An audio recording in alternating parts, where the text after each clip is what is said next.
आज आपण इडली, डोसा, आप्पे किंवा कुठल्याही साऊथ इंडियन पदार्थासोबत लागणारी अत्यंत चविष्ट नारळाची चटणी कशी बनवायची ते पाहूया.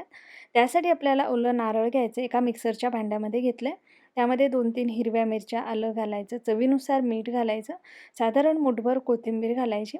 याला रंग आणि चव छान येण्यासाठी अर्ध्या लिंबाचा रस घालायचा आणि 1 चमचाभर डाळवं घालायचं.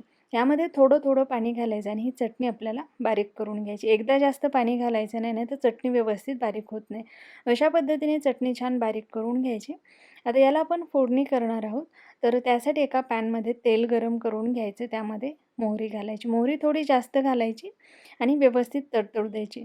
मोहरी व्यवस्थित तडतडली की यामध्ये चमचाभर उडदाची डाळ घालून तीही अगदी छान आपल्याला फ्राय होऊ द्यायची. आता ही डाळ ही छान तळली गेली की गॅस बंद करायचा. वरतून हिंग घालायचा, कढीपत्ता घालायचा आणि अशा पद्धतीने आपल्याला ही फोडणी तयार करून घ्यायची आणि थोडी गार होऊ द्यायची. फोडणी थोडी गार झाल्यानंतरच आपल्याला नारळाच्या चटणीमध्ये घालायची. फोडणी थोडी गार करून घातल्यामुळे चटणी लवकर खराब होत नाही, व्यवस्थित राहते. अशा पद्धतीने ही फोडणी घालून मिक्स करून घ्यायचे. तर बघू शकता एकदम मस्त चविष्ट अशी आपली नारळाची चटणी इथे तयार आहे.